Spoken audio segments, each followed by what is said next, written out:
Hemos estado, hermanos, viendo la serie El compromiso de seguir a Cristo, el compromiso de seguir a Jesús.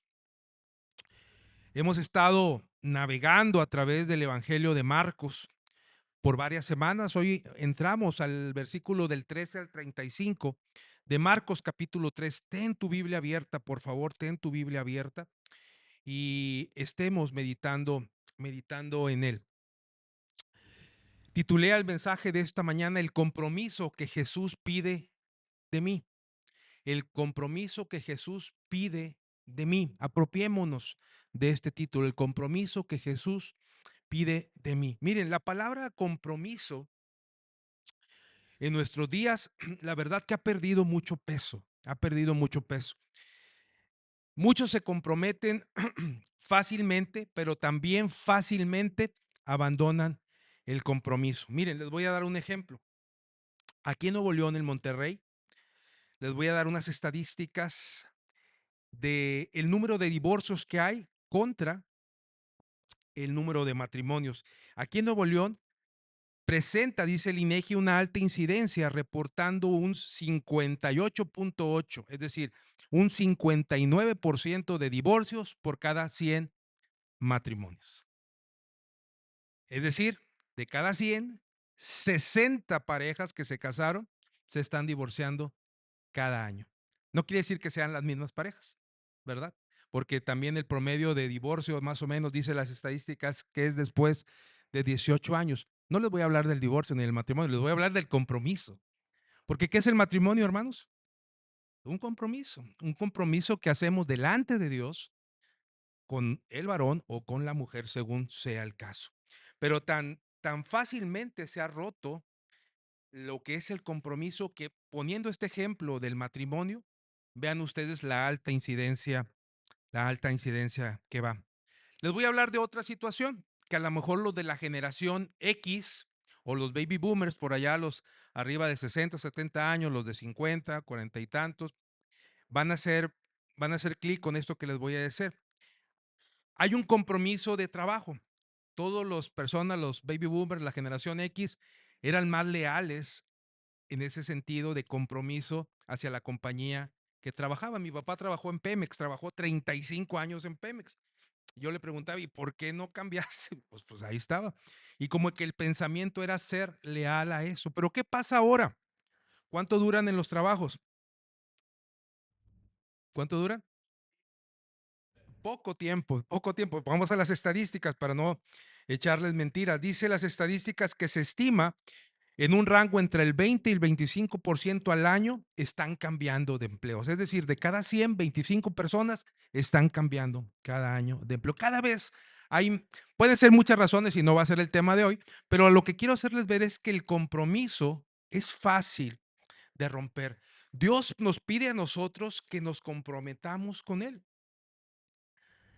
Dios nos pide a ti y a mí que nos comprometemos con Él. Y en este pasaje de Marcos, de Marcos 13, de Marcos 3, del 13 al 35, vamos a ver tres cosas que desea el Señor que tú y yo comprometamos con Él.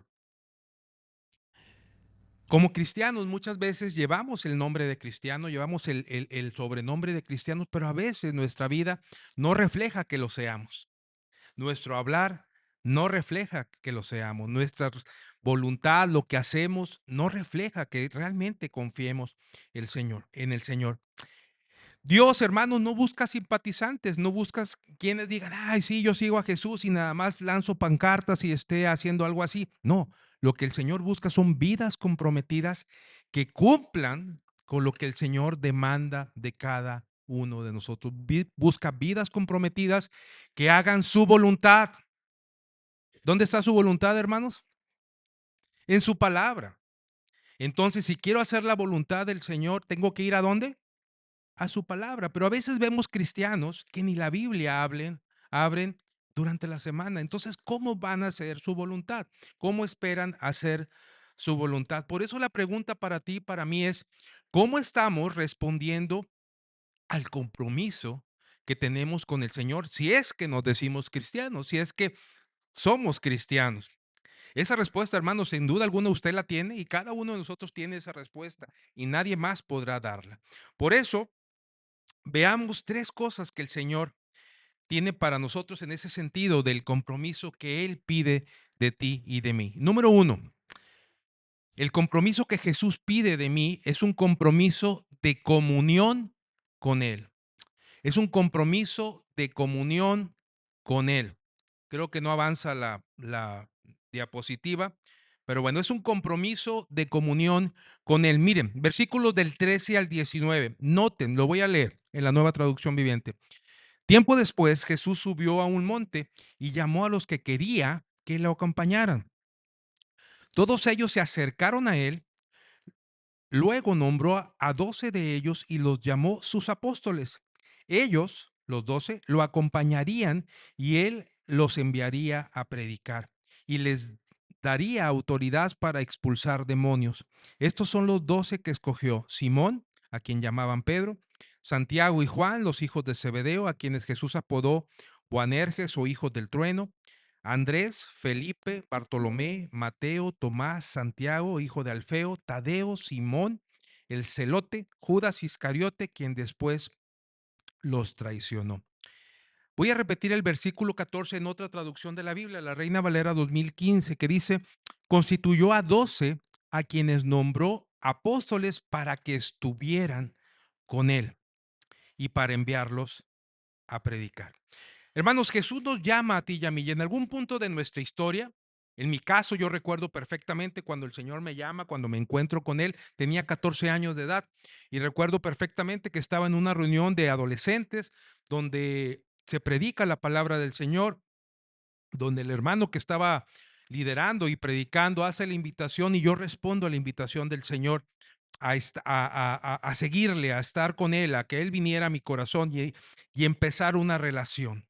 Y así cada uno de nosotros podemos recordar, si tenemos esa relación con Cristo, si iniciamos ese encuentro con el Señor, pudiésemos recordar cuándo nos llamó el Señor. Y miren, el primer propósito de su llamado es el siguiente: es para que estemos con Él. Repito este versículo 14: los llamó para que estuvieran con Él, para que le acompañaran. Más allá, hermanos, de que nos llamara para realizar un trabajo, que nos llamara para realizar cierto ministerio, el Señor nos llamó para tener una relación con Él, para tener comunión, cada uno de nosotros con Él en lo personal, en lo particular. Antes de predicar, antes de compartir el Evangelio, el propósito es tener comunión, tener una relación íntima con el Señor diariamente. Mi pregunta para ti esta mañana es: ¿cómo está tu comunión con Jesús? ¿Cómo está tu comunión con Jesús? ¿Tu comunión con Jesús es cada domingo cuando te congregas? ¿O cada mes cuando te congregas? ¿O tu comunión con Jesús es diariamente y lo estás conociendo? ¿Tu comunión es buena o es mala? ¿O no existe? La respuesta la tienen ustedes. La respuesta la tienen ustedes. Y Dios, quien sabe el corazón de ustedes y que conoce las intenciones y los pensamientos, y a Él no le podemos mentir. Él sabe qué comunión, qué relación tenemos con Él. La comunión, hermanos, es un acto de decisión. Si bien el Señor llamó a los apóstoles, mi pregunta para ustedes es: ¿les puso una pistola en la sien para decir, ahora me siguen porque me siguen? ¿Los apóstoles pudieron haberse alejado cuando quisieron? Sin miedo, ¿sí o no? Sí, como lo hicieron muchos. Si ustedes recuerdan, cuando Jesús predicaba, de repente decía: y le abandonaron muchos y lo dejaron otros tantos, a tal grado que Jesús les preguntó a los 12: ¿y ustedes también se van a ir? ¿Por qué les dice ustedes también se van a ir? Porque muchos se habían ido. Es decir, la comunión con Jesús es una cuestión de decisión. Así como lo fue para los apóstoles, es para nosotros. ¿Qué tanto has decidido tener comunión con el Señor? Porque ahí inicia todo, hermano y hermana, ahí inicia todo. Si yo quiero tener una comunión con el Señor, quiero conocerlo íntimamente, quiero saber de qué habla, yo tengo que tomar una decisión. Tampoco es una firma de contrato en el cual me penalizan si me retiro. Tampoco era así. Tampoco era así la comunión que los apóstoles tenían con Jesús. Era una comunión por voluntad propia. ¿Y qué aprendían en la relación, hermanos? ¿Qué se les ocurre que pasó durante esos 3 años y medio más o menos que estuvieron juntos? ¿Qué creen que pasó en la comunión? ¿Qué aprendieron los discípulos de su Señor? A orar. ¿A qué más? Ok, nos estamos viendo muy espirituales, está bien. Orar, predicar. ¿Qué más aprendieron? Hablar como Él. Ok, para sanar. Pero ustedes no creen o no se ponen a pensar que conocieron cuál era el platillo favorito de Jesús. Porque cuando conoces a alguien, por ejemplo, yo ayer estaba platicando con una persona y me enteré que le disgusta el tomate. ¿Qué va a pasar cuando vuelva a tener una relación con esa persona en una cena? Le voy a dar tomate. Le voy a dar tomate. ¿A qué voy con esto? Lo pongo como ejemplo. ¿A qué voy con esto? Conforme platicamos con alguien, conforme tenemos una relación y estrechamos esa relación con alguien, conocemos a la persona. ¿Qué pasa cuando nosotros iniciamos una comunión con Jesús?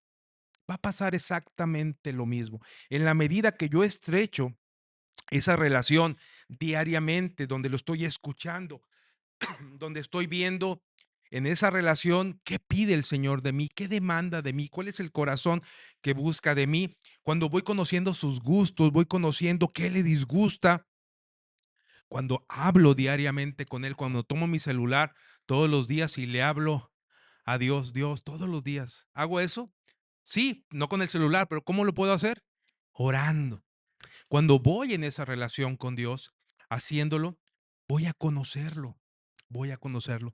Tristemente, hermanos, descuidamos esa decisión que debemos de tomar tú y yo para estar en comunión con Jesús. Ahora, también más allá de la decisión está la intención. Mi compromiso debe ser intencional. Yo debo de buscar intencionalmente encontrarme con el Señor. Llueve, como decimos aquí en México, llueve, truene o relampaguee, como ayer que nos pusimos una empapada. Llueve, truene o relampaguee. Tengo que buscar cómo conectarme con Dios. Llueve o truene o relampaguee. ¿Qué quiere decir esto? Que va a haber días en que, que voy a estar más conflictuado que otros días, pero yo tengo ya mi cita con Dios. ¿Qué pasa, hermano? ¿Qué pasa si tiene un vuelo mañana a las 10 de la mañana? ¿A qué hora se tiene que levantar? ¿Perdón?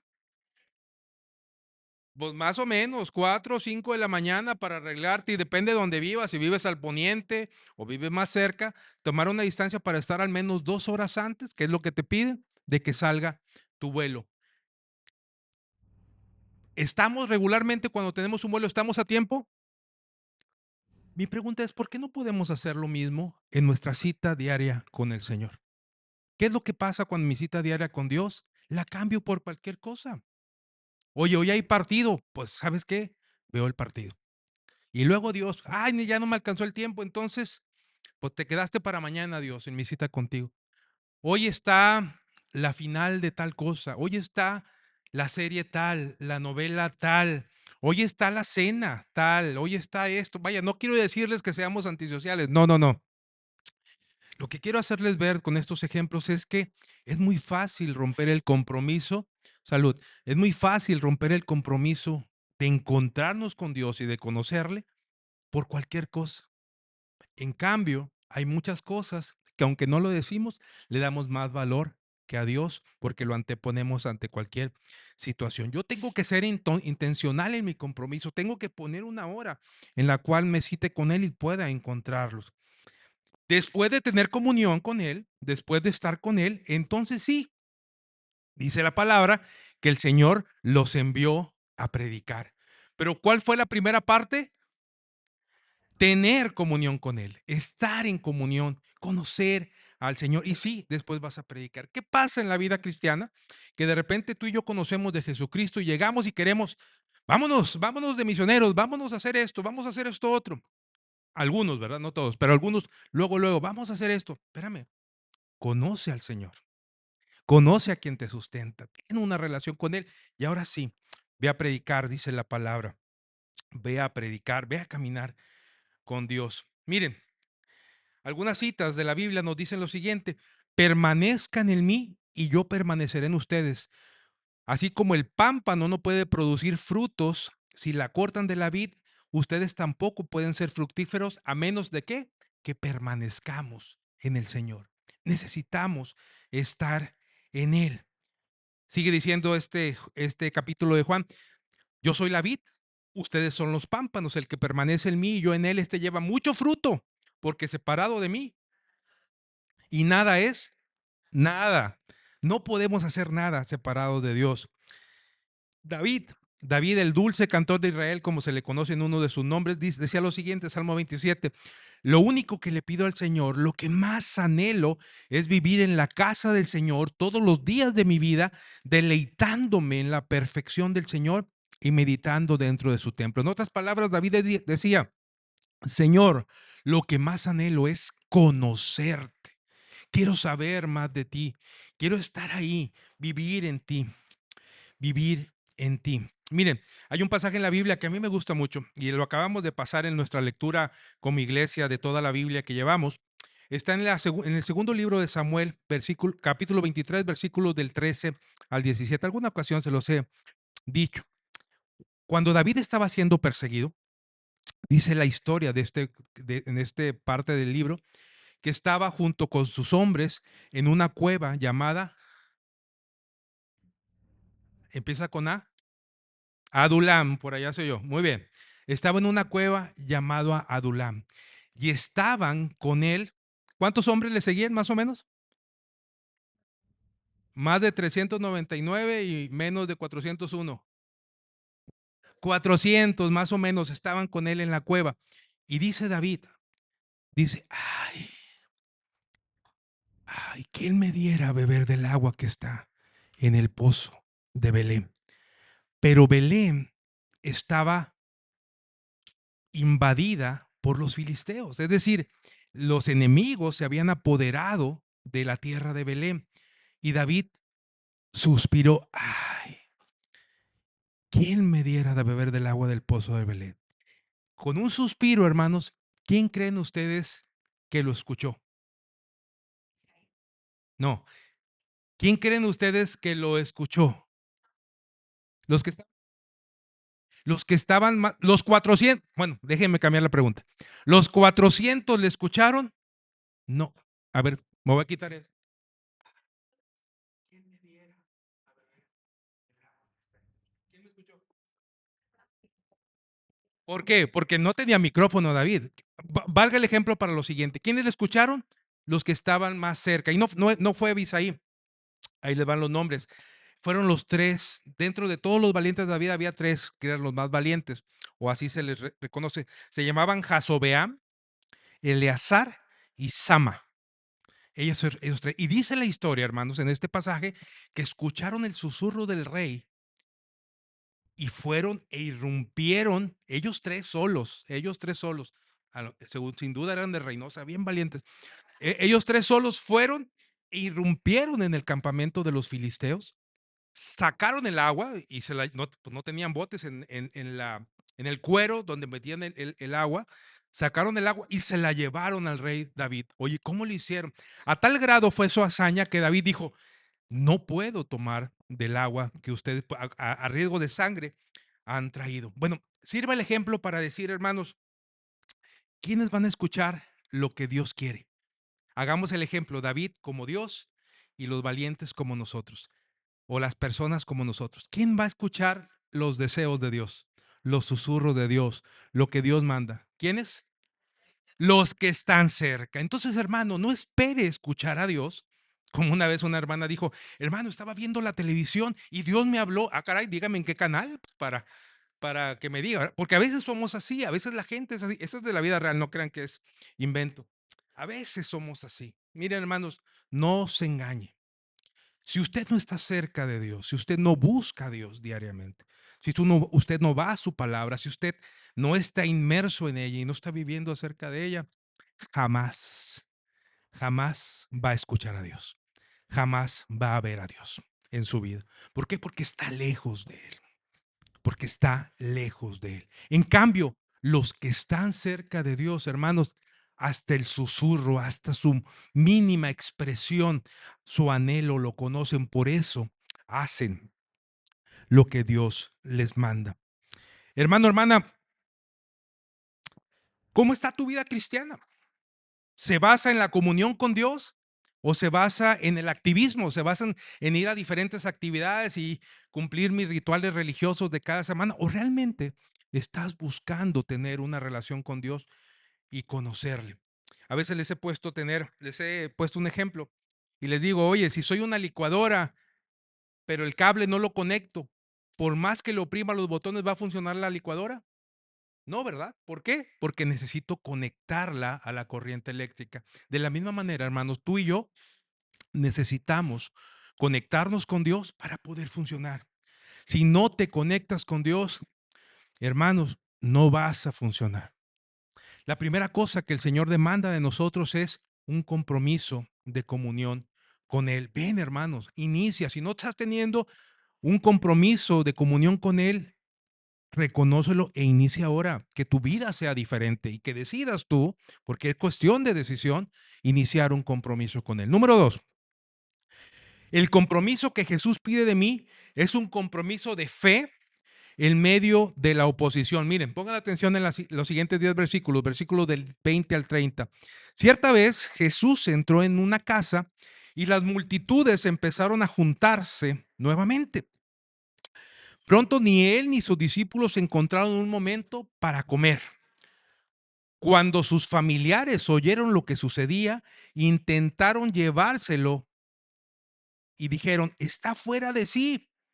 Pero los maestros de la ley religiosa que habían llegado de Jerusalén decían, está poseído por Satanás. Jesús, le decían a Jesús eso, ¿eh? El príncipe de los demonios, de él recibe el poder para expulsar los demonios. Jesús los llamó para que se acercaran y respondió con una ilustración. ¿Cómo puede Satanás expulsar a Satanás? Preguntó Jesús. Un reino dividido por una guerra civil acabará destruido. De la misma manera, una familia dividida por pelea se desintegrará. Si Satanás está dividido y pelea contra sí mismo, ¿cómo podrá mantenerse de pie? Decía Jesús. Nunca sobrevivirá. Permítanme darles otra ilustración, les dijo Jesús. ¿Quién tiene suficiente poder para entrar en la casa de un hombre fuerte y saquear sus bienes? Y la respuesta es solo alguien aún más fuerte, alguien que pueda atarlo y después saquear su casa. Y les digo la verdad, cualquier pecado y blasfemia pueden ser perdonados, pero todo el que blasfeme contra el Espíritu Santo jamás será perdonado. Este es un pecado que acarrea consecuencias eternas. Versículo 30, les digo esto porque ellos decían, está poseído por un espíritu maligno. Hermanos, tú y yo como cristianos enfrentamos oposición. Enfrentamos oposición. Los ataques, no nos sorprendamos cuando los ataques sean una constante en nuestra vida.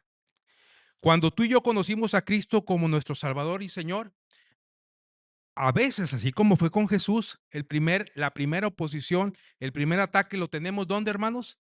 En la familia. Fíjense, su familia, la familia de Jesús, decían, intentaron llevárselo, dice el versículo 21, porque está fuera de sí. ¿Qué es estar fuera de sí?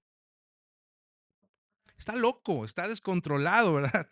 Decía la familia, la oposición, hermanos, muchas veces la tenemos en la familia. Conocemos a Cristo, el Señor viene a nuestra vida, nos ven diferente, pero a veces la familia nos dice, no, mi hijo, pues ya no te diviertes conmigo. Antes te quedabas toda la noche aquí tomándote cervezas conmigo. Y dicen, prefiero verte así, tomando, que viéndote ahora buscando de Dios. Y tú dices, ah, caray, ¿no han escuchado estas frases o nada más a mí me ha pasado? Parece de risa, pero es la realidad. A veces la oposición de buscar a Dios surge de nuestra misma familia y prefieren vernos adictos o atados a una esclavitud de un vicio que estar buscando a Dios. Nos dicen, te convertiste en un santurrón. Ahora ya no vas a ningún lado, ahora tan solo a la iglesia. ¿A qué vas tan temprano? Me acuerdo que mi papá nos decía a nosotros, ¿y a qué vas tan temprano a la iglesia? ¿Vas a barrer o qué? Y luego decía, ¿y por qué tanto tiempo? Porque él en la iglesia católica decía, pues vamos a una hora y ya, ¿verdad? Dentro de su mente. Después el Señor lo rescató. Pero pues nosotros íbamos a escuela dominical, más culto de predicación, y luego te quedabas que al grupo de jóvenes, en fin. Decía, ¿por qué tanto tiempo, verdad? No entendía en ese entonces por qué buscábamos a Dios.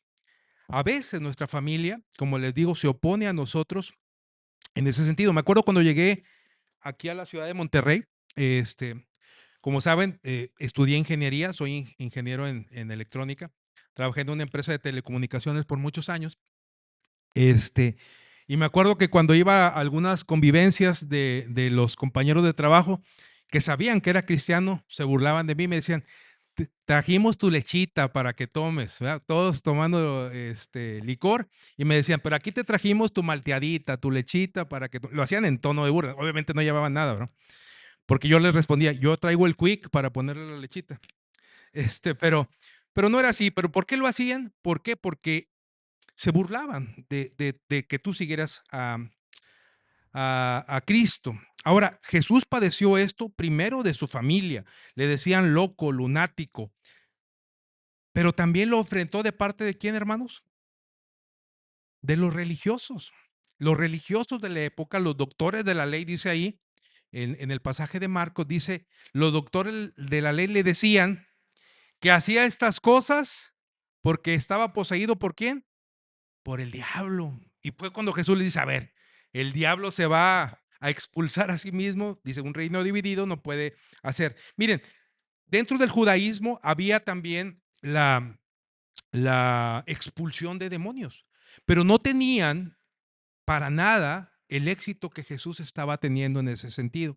Algo pasaba en la sociedad de los tiempos de Jesús, en los evangelios. Usted va a escuchar mucho, va a leer mucho acerca de esto. Va a ver que estos demonios pareciera que polulaban ahí entre la población, porque se manifiesta mucho el exorcismo, ¿verdad? Que Jesús sacaba demonios y vemos varios ejemplos así. Pero miren, eso sigue pasando en nuestros días, hermanos. El jueves pasado, eh, no me acuerdo quién estaba en la mesa conmigo, estaba mi hermano Hugo, pero no lo veo ahorita, mi hermana. ¿Qué pasó con el endemoniado que me quería golpear?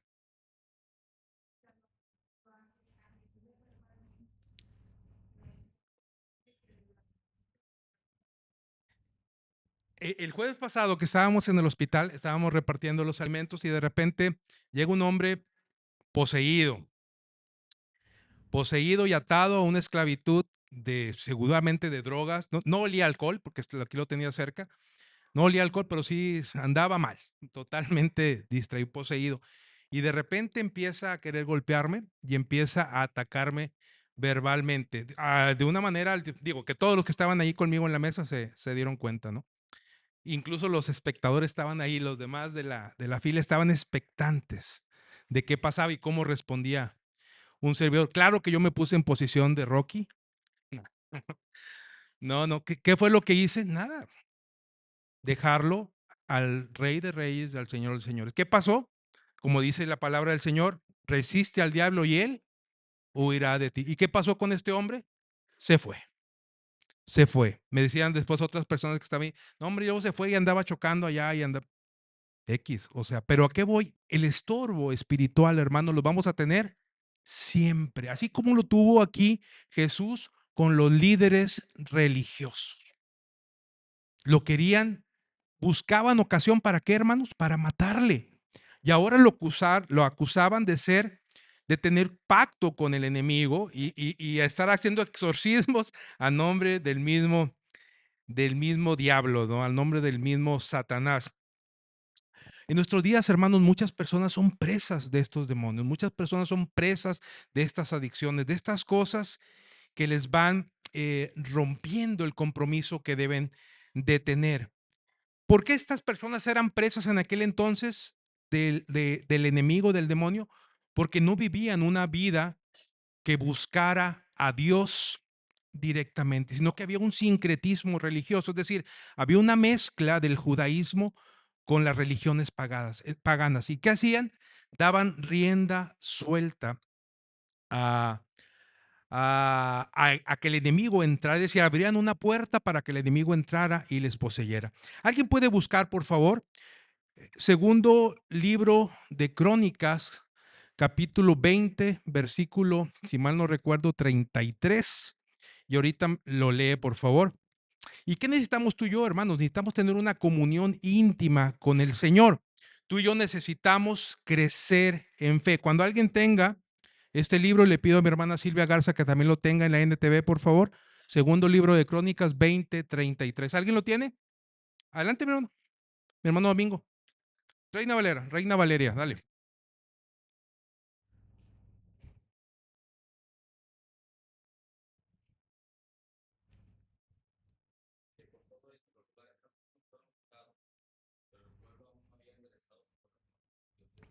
Ok, está hablando del reinado de Josafat y dice que Josafat, dentro de las características de los reyes, ya saben ustedes que algunos les dicen y fue malo delante de los ojos de Jehová, pero otros dicen, este fue recto delante de los ojos de Jehová.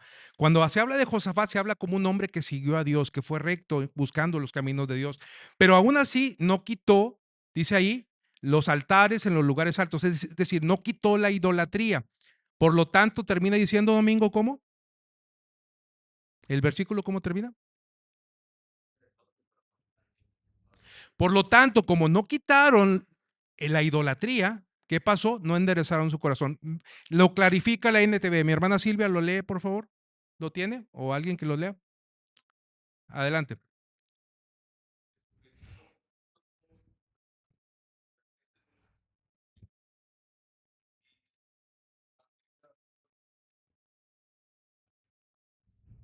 ¿Por qué la gente no se comprometió por completo para seguir a Dios? Porque no quitaron, ¿qué? Dígalo. Porque no quitaron la idolatría. Ahora, usted dirá, bueno, yo no tengo altares, y mucho menos en los lugares altos, ¿verdad? Porque en mi casa es de un piso. Entonces, no tengo altares, pero ¿sabes qué, hermano y hermana? La idolatría no tan solo son los ídolos hechos a mano, también la idolatría puede ser el trabajo, la idolatría puede ser mi familia, la idolatría puede ser la iglesia misma, el activismo dentro de la iglesia. Es decir, todo aquello que le quite el primer lugar a Dios, evita, se llama idolatría, y eso evita que tú y yo nos comprometamos con el Señor. Dice este versículo en la NTV, debido a que tenían la idolatría, el pueblo no se comprometía con Dios. Pregunta para ti, hermano, en la falta de compromiso que tienes para con Dios, ¿no será que estás adorando algo más que nuestro Dios? A lo mejor estás poniendo en primer lugar algo más, algo más. Ya les dije, puede ser familia, puede ser trabajo, puede ser economía, puede ser iglesia. Suena medio incongruente, pero es así. A veces las actividades, el activismo nos quita el buscar a Dios. Hermanos, tú y yo necesitamos comprometernos en fe, hacer un compromiso de fe. Y la fe viene por el oír la palabra de Dios. Y la palabra de Dios dice que toda la escritura es inspirada por Dios y es útil. ¿Para qué, hermanos? Para enseñar, para redarguir, para corregir, para instruir en justicia, a fin de que el hombre de Dios y la mujer de Dios sean eternamente preparados para toda buena obra. Hermanos, la escritura, la palabra de Dios nos enseña a nosotros, nos corrige, nos redarguye y nos prepara para poder comprometernos y servirle a Él. Pero cuando tú y yo no vamos a la palabra, ¿cómo esperamos comprometernos? Por eso no tenemos el compromiso que Dios demanda de nosotros. Así que, hermano, no importa qué oposición enfrentemos, si enfrentemos a nuestra familia o los líderes religiosos o a los endemoniados, no importa la oposición que enfrentemos. Jesús desea, hermanos, de ti y de mí un compromiso de fe, aún en medio de la oposición que enfrento, aún en medio de la oposición que enfrento. Jesús mismo, hermanos, fue desechado. Jesús mismo fue relegado. Miren, desde Isaías, 720 años antes de que Jesús naciera, escribía, fue despreciado y rechazado, fue hombre de dolores, varón de dolores, experimentado en quebranto, conocedor del dolor más profundo, y nosotros le dimos la espalda y desviamos la mirada. Fue despreciado y no nos importó. Isaías decía, Jesús va a ser despreciado por muchos. Pero no importa, hermanos, aunque seamos despreciados, tú y yo debemos de comprometernos el Señor, al Señor para seguirle, para hacer su voluntad. Por eso el salmista, hermanos, David decía, temprano yo te buscaré. Salmo 63 decía, temprano te buscaré. Hay un canto basado en este salmo que dice, temprano yo te buscaré. De madrugada yo me acercaré a ti. Mi alma te anhela y tiene sed de ver tu gloria y tu poder. Y sigue el salmista diciendo, mi socorro has sido tú, y en la sombra de tus alas yo me gozaré. Mi alma está apegada a ti. ¿Por qué? Porque tu diestra me ha sostenido. Todo esto nos dice el Salmo 63 y es parte de nuestro compromiso, es parte de comprometernos en fe a seguirle. Si ustedes ven, hermanos, soy ingeniero, ¿verdad? Entonces va una regla matemática ahí.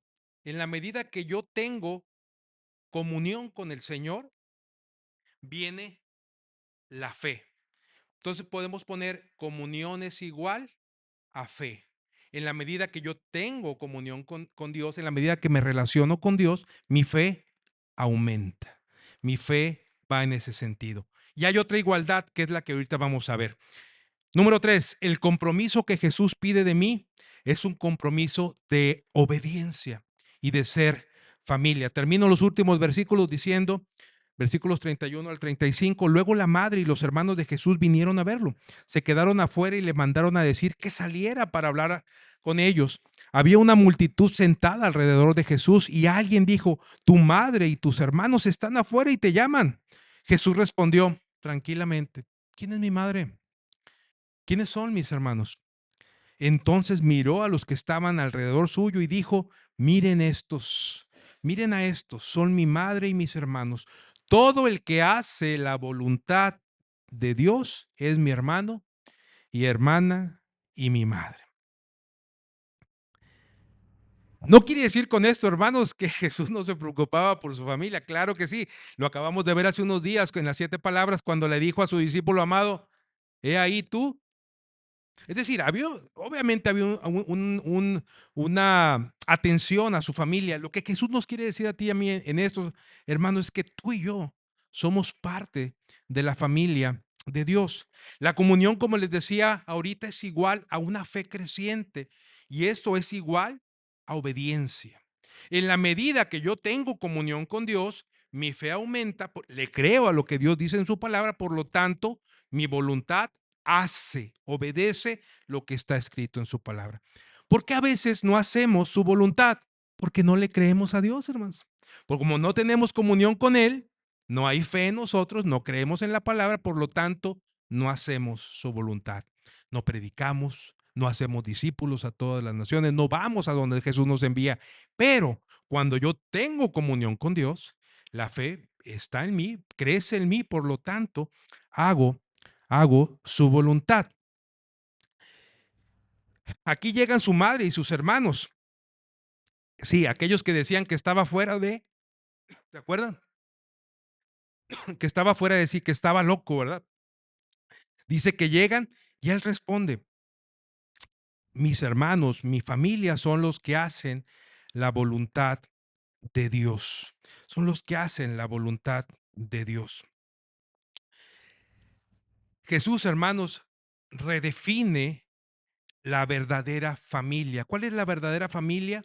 Aquella que obedece a Dios. Nos da a nosotros el privilegio, hermanos, de ser su familia.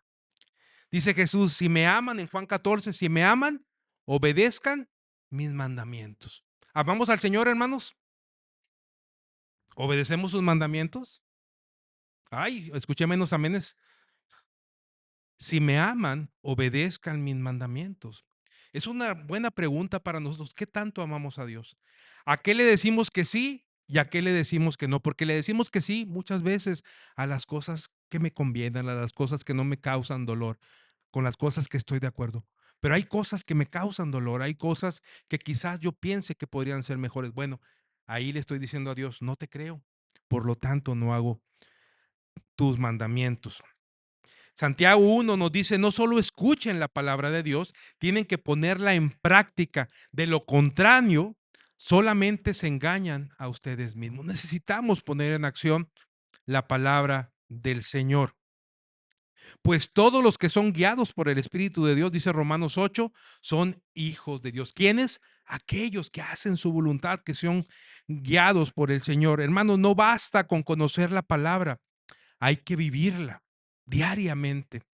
No basta con asistir a un culto, no basta con asistir a alguna reunión, hay que obedecer la palabra del Señor. Miren, en nuestras iglesias, de repente a mí me ha tocado, recuerdo cuando les he platicado algunas ocasiones que iba a la iglesia en Reynosa, en la cual crecí, y de repente veía personas que toda su vida estuvieron en la iglesia, toda su vida, pero lo seguía viendo igual. No había fruto, no había más allá. Su familia retiradas de Dios completamente. Pero ellos ahí, fieles a la iglesia. Hay personas que pueden asistir fielmente a la iglesia por años, pero no obedecen. La palabra del Señor le dice, y esta palabra que hoy tienes, las enseñarás a tus hijos y a los hijos de tus hijos, y hablarás de ellas andando en el camino, y hablarás de ellas al acostarte y al levantarte, hablarás de ellas cuando estés en algunas situaciones. Pero ¿sabes qué, hermano? Hermana, a veces ni a nuestra familia ni a nuestros hijos les hablamos de Dios. ¿Cómo queremos que haya una próxima generación si no hablamos de Dios? Ayer en el Salmo 78, mis hermanas, inicia la hermana predicando y les dice, la primer punto era, ¿se acuerdan? Contar, contar. ¿Contar a quiénes? Las maravillas de Dios a quiénes? A la siguiente generación. Contar las maravillas de Dios a quiénes? A tus hijos, a tus nietos. Pero ¿qué va a pasar con tus nietos? Miren, hermano, ¿creemos que hay una vida eterna después de nuestra muerte terrenal? Ok. Creemos que en esa vida eterna o estás con Dios, en una eternidad con Él en su presencia, o estás sin Dios, en una eternidad sin Dios y con el enemigo. ¿Creemos eso o no lo creemos? Creemos que si una persona no tiene un encuentro con Jesucristo, pues va destinado a estar una eternidad sin Dios. ¿Sí?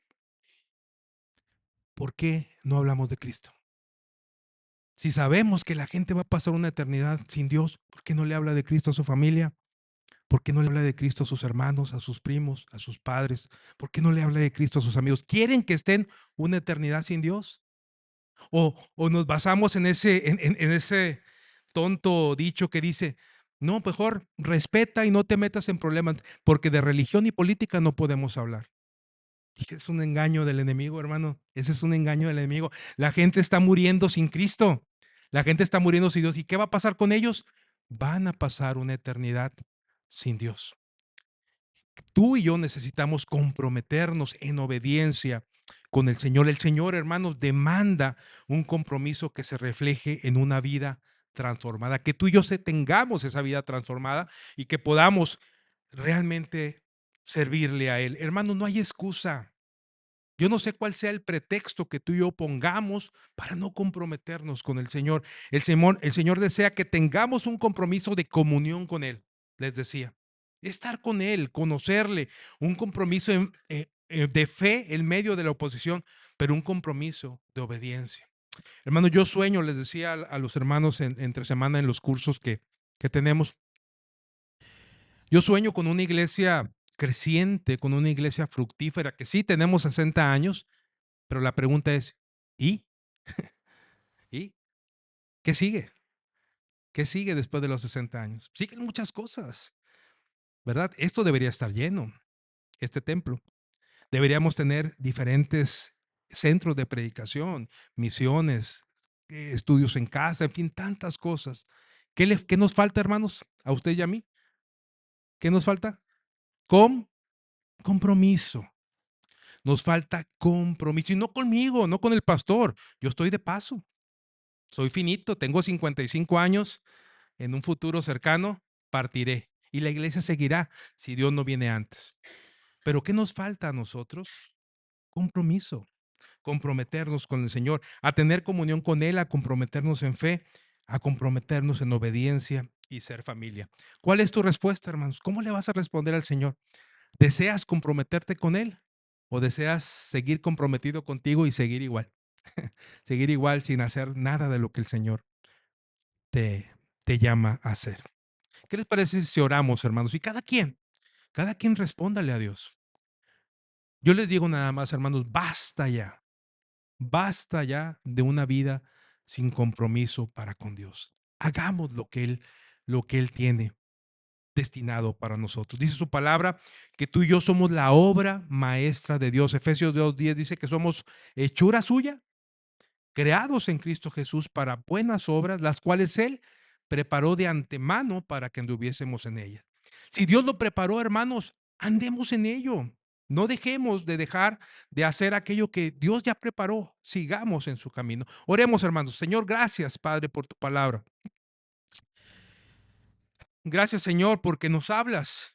Y te pido, Padre, por tu iglesia, por cada uno de nosotros como receptores de tu mensaje. Señor, escucha la oración de cada hermana, de cada hermano en esta mañana.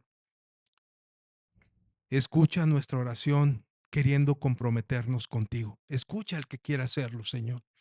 Y pon en él el querer y el hacer, Padre Santo, por tu buena voluntad para que esto se pueda realizar. Porque sabemos, Padre, que todo lo podemos en ti cuando buscamos tu rostro. Permítenos ser intencionales, permítenos tomar las decisiones correctas de comprometernos contigo. Sé con tu iglesia, Señor.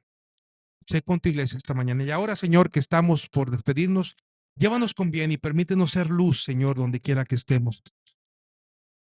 Que tu presencia nos acompañe. Que podamos, Señor, hablar de ti con nuestra vida, con las palabras, y que podamos darte gloria y honra tan solo a ti con la vida que cada uno de nosotros vive. Sé con tu iglesia Betel, Padre Santo, en el nombre de Cristo Jesús. Amén. Nos ponemos en pie, hermanos, y cantamos un último canto para despedir.